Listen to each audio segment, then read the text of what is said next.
Откупот и исплата на земјоделските производи ќе се врши по електронски пат. Со воведување на електронски систем ќе се има целосен увид во работењето на трговците и откупувачите и на тргувањето во откупните центри. Податоците за купените количества и дали на време е платен родот на земјоделците ќе бидат на едно место и достапни за контрола. Се воведува електронски систем за водење на регистарот на откупувачи на земјоделски производи со целосна евиденција на родот, од договорените количества со производителите до откупните цени и нивната исплата. Електронската евиденција ќе има контрола на исполнувањето на условите од договорот меѓу трговците и фармерите.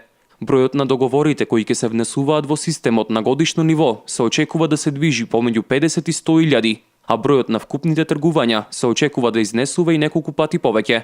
Електронската евиденција ќе се води за неколку групи на земјоделски производи, односно за тргувањето со овошје, зеленчук, грозје, добиток, млеко, печурки, жита, маслодајни култури и мед. Тече и рокот за поднесување на барање за паушално одоначување на земјоделците, доколку приходот не надминува 1,3 милиони денари, односно земјоделците кои годинава заработиле до 5.000 евра, целосно се ослободени од плаќањето данок на доход. За заработени повеќе од 21.000 евра, даночното олеснување е 80% од остварениот приход.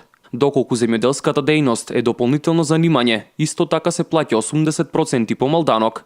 Со паушалната наплата, според управата за јавни приходи, на фармерите им се олеснува работата и не мора да водат деловни книги. Основа за пресметување на данокот е разликата меѓу остварениот вкупен приход и признатите трошоци. Субвенциите не се вклучени во пресметките.